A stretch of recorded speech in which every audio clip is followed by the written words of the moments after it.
Bienvenue à tous et à toutes dans votre émission intitulée Libre et affranchi. Nous nous retrouvons pour l'hebdo de la semaine, le 6e, sous les inspirations du frère Tony. Soyez abondamment bénis. Notre première exhortation s'intitule La victoire au nom de Jésus. Honneur et gloire à l'agneau qui est assis sur le trône. Il a vaincu toute situation pour nous donner la victoire, la paix, la grâce à tous les auditeurs qui reçoivent ce message aujourd'hui. Romains 8 au verset 1 à 2 nous dit qu'il n'y a donc maintenant aucune condamnation pour tous ceux qui sont en Jésus-Christ. Dieu déclare que le bonheur et la grâce t'accompagneront tous les jours de ta vie et tu habiteras dans la maison de l'Éternel jusqu'à la fin de tes jours. Le psaume 23. En 3 Jean 3, verset 2, il souhaite que tu prospères à tous égards en ayant une bonne santé comme prospère l'état de ton âme. Il ordonne aussi que tu sois puissant. Il fait de toi une flamme de feu. Psaume 68 au verset 29. Mais seulement, mon cher bien-aimé, si tu crois de façon correcte, les miracles t'accompagneront au nom de Jésus. Tu chasseras les démons, tu saisiras les serpents et les poisons n'auront aucun effet sur ton corps. Ce que tu lieras sur la terre sera lié et ce que tu délieras sera délié. Luc 17 au verset 6 nous dit « Et le Seigneur dit, si vous aviez de la foi comme un grain de sénévé, vous diriez à ce sycomore, déracine-toi et plante-toi dans la mer, et il obéirait. » La foi en Jésus nous donne accès à une puissance illimitée pour appeler l'existence des choses invisibles. Tous les enfants de Dieu ont la même puissance, mais ne savent pas comment l'utiliser. Tous disciples et puissants, mais le péché freine la force. Tout chrétien a le pouvoir, mais se sous-estime très souvent. 3 Jean, autant pour moi, Jean 3 au verset 36. Jean 15 au verset 7 nous dit « Jésus a tout accompli à la croix, nous n'avons qu'à nous conformer à sa parole. » Le combat spirituel est réel, nous n'ignorons pas les attaques de Satan. Christ nous a dotés de pouvoir et d'autorité pour lutter et faire la guerre contre tout lien. Vérifiez cela en 2 Corinthiens 11. Seigneur, nous voici devant toi. Fais-nous voir ta gloire au nom puissant de Jésus. Soyez tous abondamment bénis par ce message. Nous avançons dans notre exhortation seconde qui s'intitule Le pouvoir des paroles. Réalité et vérité. Bonne journée à tous. Si la journée s'est achevée, bonne soirée à tous. Que la paix de Jésus-Christ inonde vos cœurs. Demeurez confiants et soyez sages, intelligents aux yeux du monde qui nous entoure. Car nous sommes appelés à briller comme des étoiles. Proverbe 18, du verset 20 à 21 nous dit « C'est du fruit de sa bouche que l'homme rassasie son corps. C'est du produit de ses lèvres qu'il se rassasie. La mort et la vie sont au pouvoir de la langue. Quiconque l'aime en mangera les fruits. » La parole de Dieu nous démontre que nous sommes responsables de certaines choses qui nous arrivent. Nous faisons mauvais usage de notre langue et nous l'employons contre notre propre sort. À côté de toute forme de lien, blocage ou attaque satanique que nous subissons, le poids des mots et le pouvoir de nos paroles constituent un point bloquant et une source de malédiction pour nos vies. Vérifiez cela en Jacques 5, 17 et 1 Roi 17, verset 1. Maudire veut dire lancer des imprécations contre quelqu'un. Mais c'est aussi mal dire quelque chose, tandis que bénir, c'est dire bien d'une personne et lui vouloir le succès. Toute parole prononcée produit soit la vie, soit la mort. La courbe de notre vie en dépend.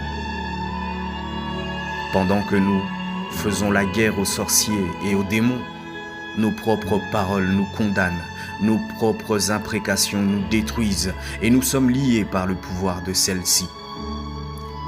S'il sort de votre bouche de mauvaises paroles, ne vous attendez pas à recevoir des bénédictions. Ézéchiel 37 au verset 7 nous dit « Tout ce que nous proclamons de notre bouche peut, à un moment donné, devenir réalité. » Jacques 3, du verset 3 à 6 nous dit « De même la langue est un petit membre, elle se vante de grandes choses.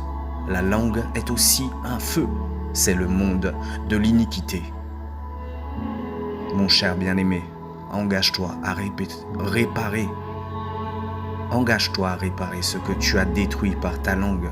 Crée la vie nouvelle en toi en proclamant la parole de Dieu sur tous les domaines de ta vie. Sois le prophète de ta vie. Referme la porte ouverte par les déclarations négatives au nom de Jésus. Alléluia. Nous avançons dans notre troisième et avant-dernière exhortation qui s'intitule « Ton heure de gloire arrive ». Les ténèbres ne régneront pas toujours. C'est un honneur pour nous de nous retrouver dans la présence de Dieu pour écouter ce qu'il veut nous dire.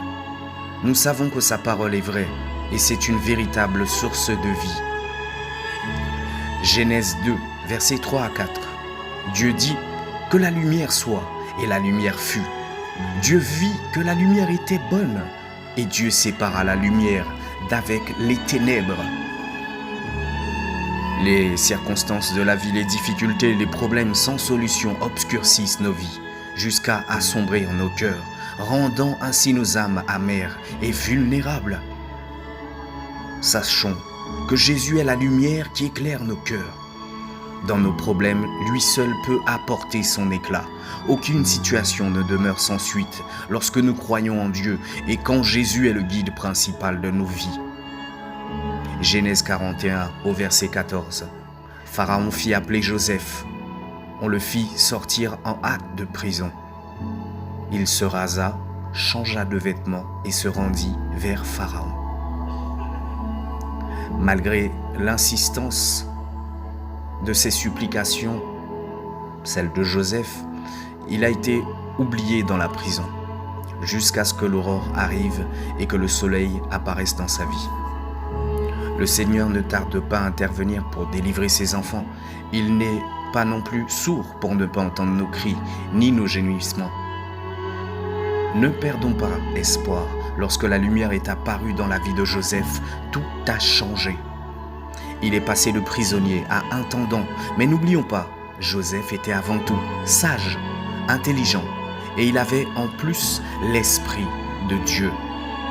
Le Seigneur peut élever et bénir qui il veut selon sa grâce. Cependant, il est souvent obligé de bénir l'homme qui le craint et qui fait sa volonté. La crainte de Dieu attire les faveurs sur nous et nous qualifie dans la liste prioritaire des bénéficiaires. 1 Samuel 2, verset 30. Acceptons, mes chers bien-aimés, la volonté de Dieu. Supportons patiemment nos épreuves au temps convenable. Le Seigneur se glorifiera dans nos vies et fera resplendir sa lumière sur nous au nom de Jésus. Nous y arrivons.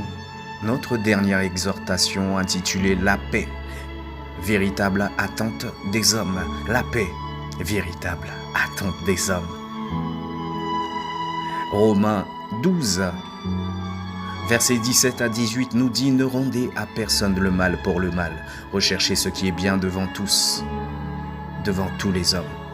S'il est possible, autant que cela dépend de vous, soyez en paix avec tous les hommes. » La paix est l'une des choses la plus importantes que le monde recherche, que les familles ont besoin, ou même qu'une âme et un cœur désirent au plus profond.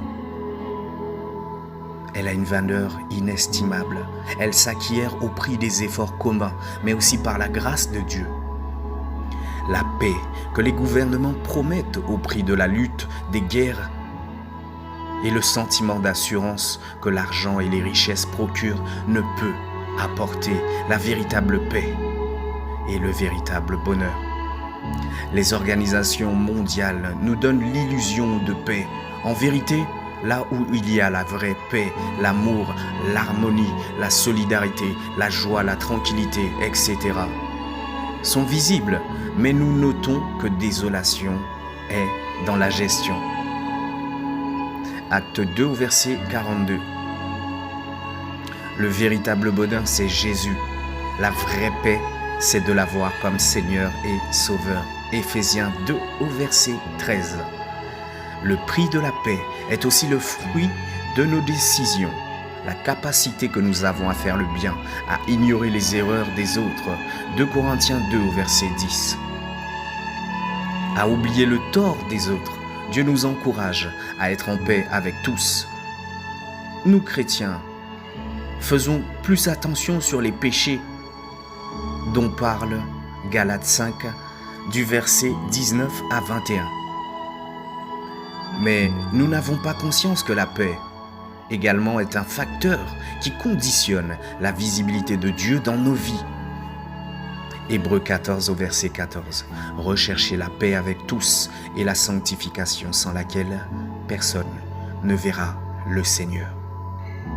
Que le Seigneur te donne de pardonner tous ceux qui t'ont fait du tort, d'oublier le mal qu'on t'a fait, mais également que l'humilité te pousse à demander pardon, à bien se tenir autour de toi, d'être un exemple pour ta génération et un havre de paix. Soyez tous abondamment bénis. C'est tout pour aujourd'hui.